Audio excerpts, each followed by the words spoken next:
मेरा हस्बैंड इस समय अपनी मिस्ट्रेस के साथ वेकेशन पर है और मैं उन्हें कॉन्फ्रंट कर रही हूँ। मैं 37F को पिछले महीने गलती से पता चला कि मेरा हस्बैंड 38M वर्क ट्रिप्स का बहाना बनाकर देश के दूसरी तरफ रहने वाली अपनी शादीशुदा कोवर्कर के साथ सो रहा था। जब मैं कहती हूँ गलती से, उसने मुझे हमारे बच्चों के लिए अमेज़न की खरीदारी का स्क्रीनशॉट भेजा और फोटो के नीचे उसी महिला के लिए एक डिलीवरी भी दिख रही थी। तो हाँ, मेरे अंदर की चिंतित पत्नी ने उसकी सर्च हिस्ट्री और ईमेल चेक कर ली। सब कुछ वही था। मुझे पता चला कि उसका नवंबर का ट्रिप एक रोमांटिक गेटअवे था, लेकिन ये वाला ट्रिप तो बहुत लग्जरी है। एक स्पा रिजॉर्ट जिसमें couples massage, couples cooking classes और ईबे से मंगवाए हुए मोनोग्राम्ड बाथरोब शामिल हैं। उसने कुछ दिन पहले क्रिसमस के लिए उसे गिफ्ट्स का बॉक्स भेजा। कितना स्वीट। उसने उसके लिए सेक्सी लिंजरी खरीदी, उसे वेनमो पर पैसे भेजे और यहाँ तक कि जनवरी में लास वेगास की ट्रिप भी प्लान कर रहा है। ये सब जानकर मैं गुस्से से भर गई थी, लेकिन मैंने अपना कंपोजर बनाए रखा। मेरा प्लान, वो आज सुबह अपनी वर्क ट्रिप के लिए निकला, लेकिन उसके जाने से पहले मैंने उसके अफेयर के सारे सबूत इकट्ठे कर लिए। मैंने 4 हफ्ते email, credit card statements, reservation और कंफर्मेशन जमा किए। मैंने उसके लिए 10 पेज का लेटर लिखा, उसे एक लिफाफे में रखा और उसके सूटकेस की लाइनिंग के अंदर टेप कर दिया। मैं प्लान कर रही हूँ कि चेक इन के बाद उसे और उसकी मिस्ट्रेस को एक ग्रुप टेक्स्ट भेजूं और कहूँ कि वे अपनी ट्रिप एंजॉय करें। मैं उन्हें ये भी बताऊंगी कि उसके सूटकेस में एक लेटर है और मुझे तलाक चाहिए। मैंने उसके लिए लेटर में एक स्पेशल सेक्शन भी लिखा है और मैं चाहती हूँ कि वो महिला उसे देखे, इसलिए मैं उसे ईमेल भी करूंगी। वो इस समय फ्लाइट में है। मेरा ग्रुप टेक्स्ट आज शाम जाएगा। अपडेट, उसकी फ्लाइट 1 घंटे पहले लैंड हो चुकी है। उसने कहा था कि लैंड करने के बाद मुझे टेक्स्ट करेगा, लेकिन अभी तक नहीं किया। मैंने उसे 2 बार टेक्स्ट किया है। मैसेज डिलीवर हो गए हैं लेकिन पढ़े नहीं गए। मैंने हमारे फोन रिकॉर्ड चेक किए और उसने लेओवर के दौरान मुझे और उसे दोनों को टेक्स्ट किया था। उसके ईमेल में फाइनल एयरपोर्ट से होटल तक की कोई उबर रसीद नहीं दिख रही। शायद वो उसे लेने आई होगी। कुछ ऐसा जो शायद मुझे पहले क्लियर करना चाहिए था। वो उसी स्टेट में रहती है जहां वो जा रहा है, तो वो अकेला फ्लाइट से गया था। मैं 2 घंटे में दोनों को ग्रुप टेक्स्ट भेजूंगी, क्योंकि तब वहां शाम के 4 बजे होंगे और चेक इन का टाइम होगा। अपडेट #2, मैंने बच्चों की तस्वीरें भेजी और उसने जवाब नहीं दिया। FYI, वो रेगिस्तान के बीच में है। मेरे टेक्स्ट ग्रीन जा रहे हैं, जिससे मेरा ग्रुप टेक्स्ट प्लान खराब हो गया है। मुझे सुझाव चाहिए। क्या मुझे होटल कॉल करना चाहिए? सीधे उनके कमरे में कनेक्ट करवा दूं? मैंने इसके लिए इतनी मेहनत की है, ये आज रात ही होना चाहिए। हेल्प। अपडेट #3, आप सबका धन्यवाद जो इंतजार कर रहे हैं। मेरी बेस्ट फ्रेंड मेरे घर आ गई है मुझे सपोर्ट करने के लिए। लगता है मेरे टेक्स्ट ग्रीन एंड डिलीवर जा रहे हैं, लेकिन मेरी फ्रेंड ने भेजे तो ब्लू और डिलीवर हो गए। उसने मुझे ब्लॉक कर दिया है। शायद इससे उसका गिल्ट कम होता है। अब प्लान है होटल कॉल करने का। चेक इन के कुछ मिनट बाद कॉल करूंगी, बहुत जल्द। अपडेट #4, जैसा आप में से ज्यादातर ने कहा था, उसे परवाह नहीं है। मेरे सवालों का उसके पास एक भी जवाब नहीं था। वही सबसे ज्यादा दुख देने वाली बात थी। लेकिन क्या पता, मेरे पास इमोशनल और आर्थिक सपोर्ट है, इसलिए मैं उतनी गुस्से में नहीं हूँ। मैंने जो भी सवाल पूछा उसका कोई जवाब नहीं था, क्योंकि उसकी मिस्ट्रेस वहीं बैठी थी। मुझे शक है जब वो घर आएगा और हम अकेले होंगे तो उसके जवाब अलग होंगे। मैंने ये सुनिश्चित कर लिया है कि वो मुझे इमोशनली या फाइनेंशियली बर्बाद नहीं कर सकता, क्योंकि मैंने अपने परिवार और दोस्तों का सपोर्ट ले लिया है। वो खुद भाड़ में जाए। द मॉर्निंग आफ्टर, आज सुबह मैं टूटी हुई उठी। मेरा घर बिखरा हुआ है, क्योंकि कल मैंने गुस्से में दीवारों से फोटो फाड़ दी, उसकी चीजें फर्श पर फेंक दी और कुछ चीजें तोड़ दी। अब एक रात की नींद के बाद मेरा दिमाग थोड़ा साफ है। कल फोन पर वो अलग लग रहा था। वो आदमी नहीं था जिसे मैं जानती थी। लेकिन असली सवाल है, मैं किस आदमी को जानती थी? क्योंकि सब कुछ झूठ था। फोन पर उसे सिर्फ बच्चों की चिंता थी। ये ठीक है, उसे बच्चों को देखना चाहिए, लेकिन उसने मेरे किसी सवाल का जवाब नहीं दिया और कुछ भी स्वीकार नहीं किया। मुझे लगता है उसकी बेरुखी इसलिए थी क्योंकि उसकी मिस्ट्रेस सामने बैठी थी। अगर मैं उसे घर पर कॉन्फ्रंट करती तो शायद ऐसा नहीं होता। जब वो सोमवार रात घर आएगा, मुझे लगता है वो अलग आदमी होगा। और हाँ, मिस्ट्रेस से बात में मुझे पता चला वो हाल ही में अलग हुई है। मैंने अपनी माँ को फोन किया। वो बहुत मुश्किल था। हालांकि मेरे माता पिता हमेशा सपोर्टिव रहे हैं, फिर भी वो कॉल करना कठिन था। मुझे खुद को फेलियर जैसा लगा। मुझे पता है ये मेरी गलती नहीं थी, लेकिन यह मानना कि मैंने जीवनसाथी चुनने में गलती की कठिन था। क्या ये सब 13 साल पहले की मेरी गलती की वजह से है? सच कहूं तो अब इससे फर्क नहीं पड़ता। मेरे पास 2 दिन है उसके सामान को घर से हटाने के लिए। मैं किसे बताऊं? क्या मैं उसके पिता को कॉल करूं? उसकी माँ को बताऊं? उसके दोस्तों को। काश कोई मैनुअल होता कि ये सब कैसे किया जाए। इतनी तैयारी के बाद भी मैं अपमानित महसूस कर रही हूँ। प्रिपेयरिंग फॉर द रिटर्न मेरे दोस्त और परिवार अद्भुत रहे हैं। कल उन्होंने उसकी सारी चीजें गैराज में रखने में मेरी मदद की। उसके कलेक्टिबल्स पैक कर दिए गए। ये सब बहुत थकाने वाला था लेकिन जरूरी था। मुझे नहीं लगता उसे उम्मीद होगी कि मैं उसे इतनी पूरी तरह अपनी जिंदगी से हटा दूंगी, क्योंकि जब मैंने उसे कॉन्फ्रंट किया था तब मैं बहुत इमोशनल थी। शायद वो सोचता होगा कि मैं सुलह चाहती हूँ। ऐसा कभी नहीं होगा। उसकी फ्लाइट रात 10 बजे के आसपास लैंड करेगी। जब वो उबर लेकर घर आएगा दरवाजे लॉक होंगे। उसने कहा था वो सिर्फ अपनी कार लेकर जाएगा। मैं उसे उसी पर कायम रखूंगी। एक बात और, घर सिर्फ मेरे नाम पर है। जब हम घर देखने लगे थे तब उसके पास कोई क्रेडिट नहीं था, इसलिए सब कुछ मेरे मेहता नाम पर है और मैंने ही खरीदा था। Health insurance, car insurance, cell phone, utilities सब मेरे नाम पर है। एकमात्र चीज जो उसके नाम पर है वो उसकी कार है। मुझे लगता है अब उसे एहसास हो रहा है कि यह सब उसके लिए उल्टा भी पड़ सकता है। मैं गंदा तलाक नहीं चाहती। मैं उसकी मांगों को सुनने और जितना हो सके बीच का रास्ता निकालने को तैयार हूँ। उसे साफ तौर पर अब परवाह नहीं है, इसलिए मैं भी कोशिश कर रही हूँ कि परवाह न करूँ और इसे एक बिजनेस डील की तरह ट्रीट करूँ। The dust has settled. उसके लौटने के बाद कुछ दिन बीत चुके हैं। एक आदमी जिसने अपनी मिस्ट्रेस के साथ एक सीक्रेट रिट्रीट इतनी सावधानी से प्लान किया, उसने अपने घर लौटने के लिए कोई प्लान नहीं बनाया था। वो सोमवार से बेसमेंट में रह रहा है।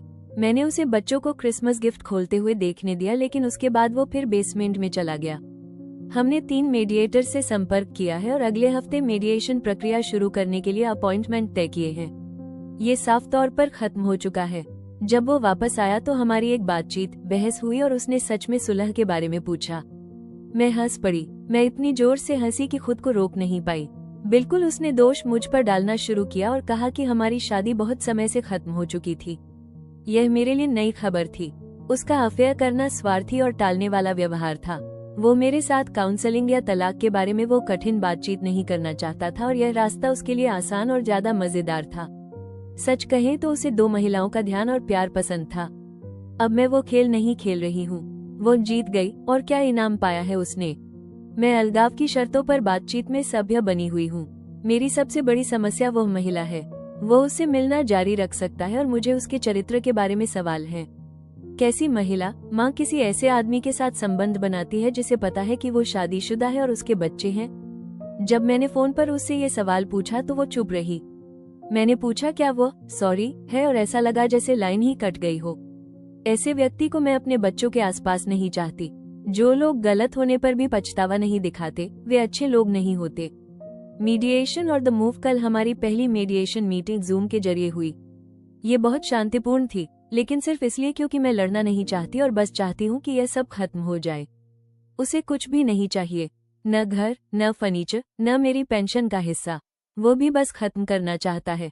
जब मैं घर की चीजें पैक कर रही हूँ और जगह साफ कर रही हूँ तो मैं उसे चीजें ऑफर कर रही हूँ, लेकिन वो कुछ नहीं चाहता। मुझे लगता है जैसे ही हमारी शादी खत्म होगी वो अपने कलेक्टिबल्स और कपड़े पैक करेगा और देश के दूसरी तरफ उसके पास रहने चला जाएगा। शायद मुझे इससे ठीक होना चाहिए क्योंकि मैं उससे शादीशुदा नहीं रहना चाहती, लेकिन मुझे ये सोचकर दुख होता है कि वो उसके 2 बच्चों को पालने में मदद करेगा जबकि मेरे बच्चे पिता के बिना रहेंगे। यह मुझे बहुत गुस्सा दिलाता है। वो आदमी जिसे उसके पिता ने छोड़ दिया था अब वही अपने बच्चों के साथ वही कर रहा है, कुछ ऐसा जो उसने कहा था कि वो कभी नहीं करेगा क्योंकि इससे उसे मानसिक समस्याएं हुई थी। लेकिन लगता है वो भी झूठ था। He is gone. मेरा धोखेबाज पति कल सुबह उसे मिलने चला गया। मैंने उसे जाने को कहा। मैं उसके साथ नए साल की शाम नहीं बिताना चाहती थी और हमारे दोस्त भी उसे नहीं देखना चाहते थे। उसने मेरा कहने के 30 मिनट बाद ही फ्लाइट बुक कर ली। मेरी एक ही शर्त थी, वो इस वीकेंड वापस आए क्योंकि मेरा जन्मदिन है और मुझे एक दिन अपने लिए चाहिए। मैं 3 वीकेंड से बच्चों को संभाल रही हूँ जबकि वो अपनी मिस्ट्रेस से मिलने जाता रहा। मुझे लगा कम से कम मेरे जन्मदिन पर मुझे आराम का दिन मिलना चाहिए। जब वो बोर्डिंग कर रहा था तो उसने टेक्स्ट किया कि वो मेरे जन्मदिन पर घर नहीं होगा। फिर बहाने आने लगे। उसने कहा जब उसने टिकट बुक किया तो उसने वापसी मेरे जन्मदिन की शाम के लिए बुक की थी। जब उसने बदलने की कोशिश की तो वो स्टैंड बाय पर था। यह $1000 खर्च करेगा, रेड आई फ्लाइट है आदि। बहाने आते रहे। उसे शायद एहसास नहीं कि मेरे पास भी इंटरनेट है और उसी एयरलाइन पर फ्लाइट्स $300 से कम में उपलब्ध हैं। मैंने उसे बताया। उसने कहा जब उसने बुक किया तब वे फ्लाइट्स नहीं थी। झूठ। मैं बस चाहता हूँ कि वो ईमानदार हो। अगर तुम मेरे जन्मदिन पर यहाँ नहीं रहना चाहते तो बस कह दो। अगर तुम अपने बच्चों के साथ दिन नहीं बिताना चाहते तो बस कह दो। मैं तुम्हें पिता बनने के लिए मजबूर नहीं कर सकती। नाइट में नए साल की रात 12:40 हो गए थे और उसका कोई कॉल नहीं आया। मैं सिर्फ इसलिए गुस्से में थी क्योंकि मैंने बच्चों से कहा था कि उनके पिता आधी रात को कॉल करेंगे। उसका बहाना था वे अपने दोस्तों के साथ थे, मैं उन्हें परेशान नहीं करना चाहता था। परेशान? अगर मैं अपने बच्चों से दूर होती तो मैं वीडियो कॉल पर उनके साथ काउंटडाउन करती। उसने कहा, अगर तुम बताती कि तुमने बच्चों से कहा है तो मैं कॉल करता। उसने दोष मुझ पर डालने की कोशिश की। क्यों मुझे तुम्हें बताना पड़े कि तुम्हें अपने बच्चों को कॉल करना चाहिए?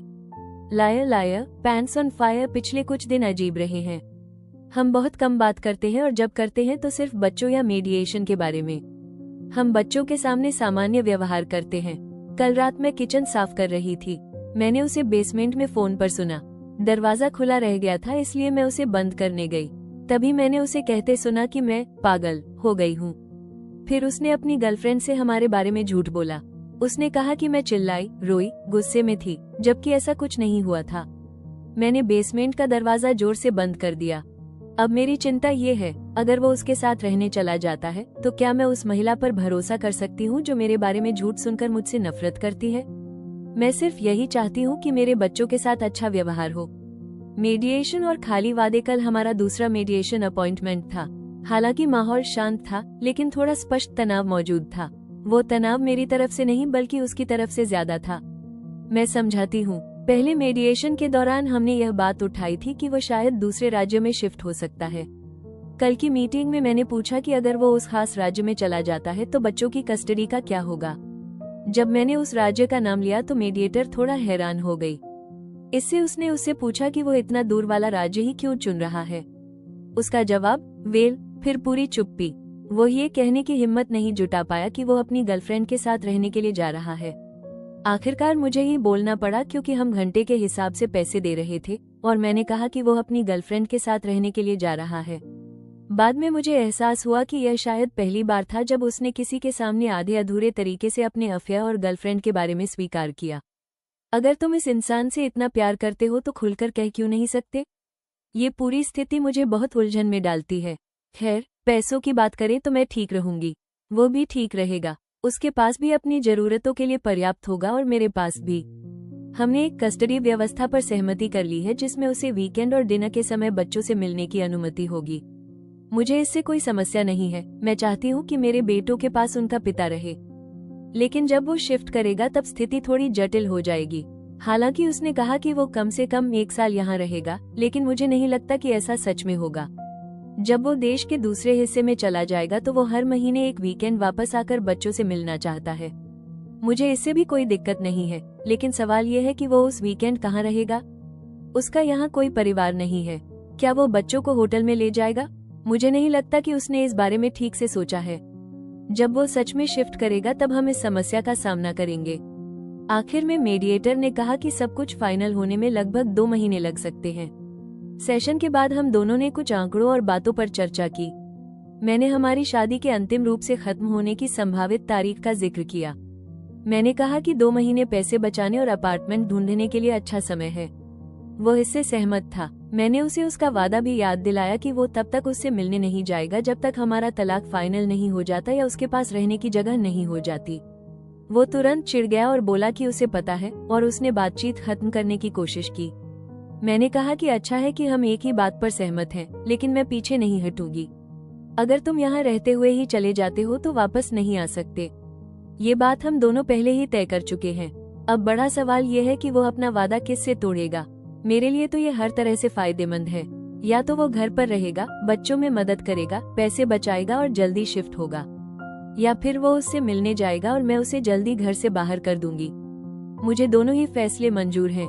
मैं बस अपनी जिंदगी में आगे बढ़ना चाहती हूँ और अपने बच्चों के साथ बिताए पलों का आनंद लेना चाहती हूँ।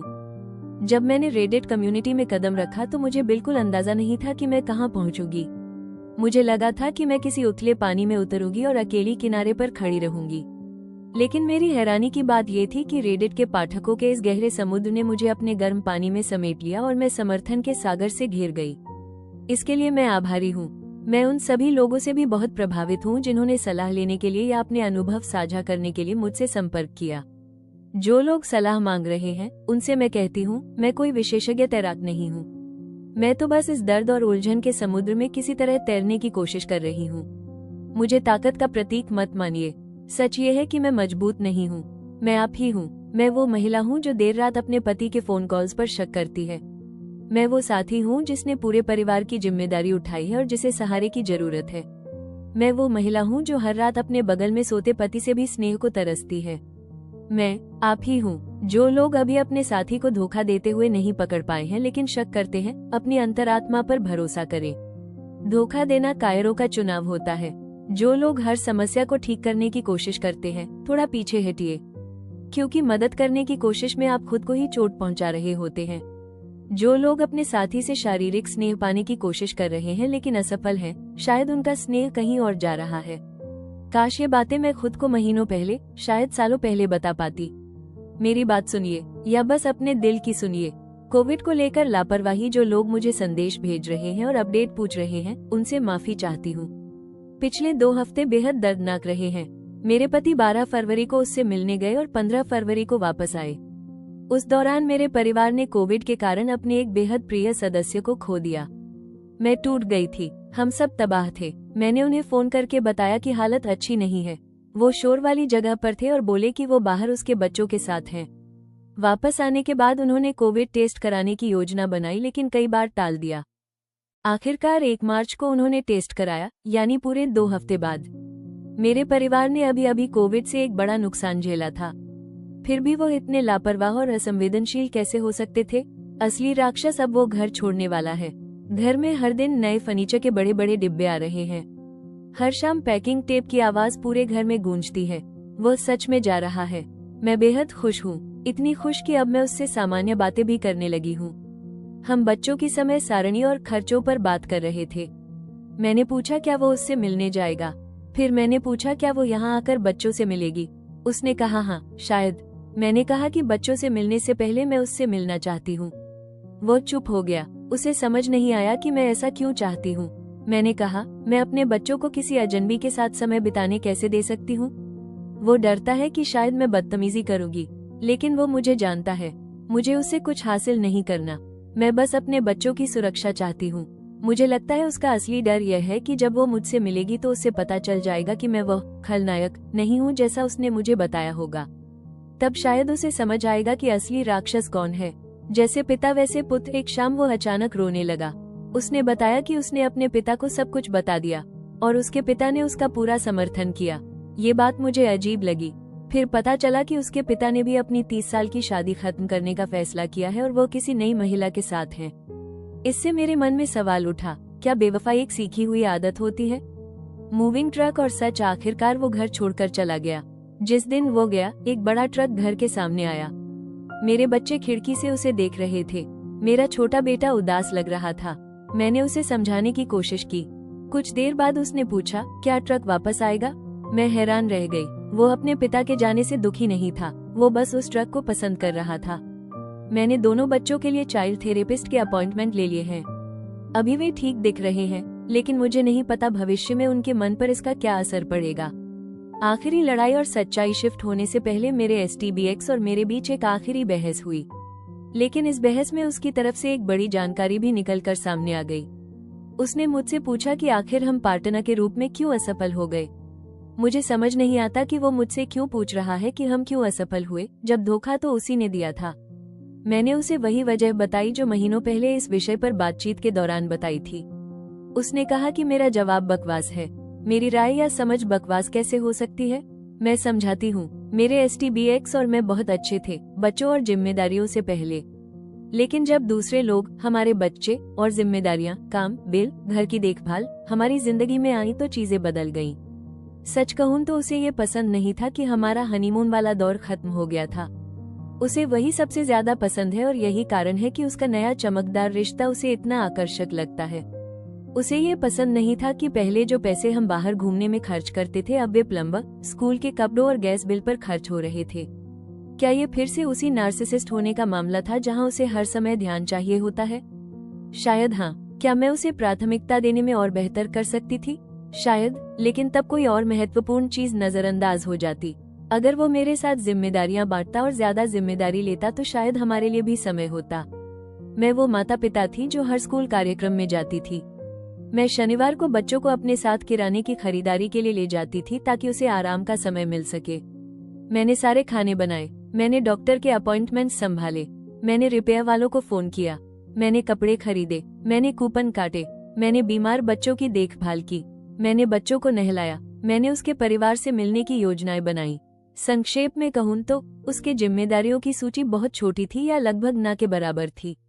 मैं हमेशा सोचती थी कि हम, असल में मैं, अभी मेहनत करेंगे और त्याग करेंगे ताकि बाद में आराम और आनंद ले सकें। शायद यही मेरी गलती थी, लेकिन मैं हर दिन अपने कामों के माध्यम से उससे प्यार दिखाती थी। मैं उसके लिए हमेशा सब कुछ करती थी। मैं ज्यादा करती थी ताकि उसे कम करना पड़े और वो अपना खाली समय आनंद से और आराम से बिताए। क्योंकि जब वो तनाव में होता था तो पूरा घर तनाव में आ जाता था। लेकिन ये कहानी फिर कभी। कहानी के अगले भाग के लिए कृपया लाइक और सब्सक्राइब करें।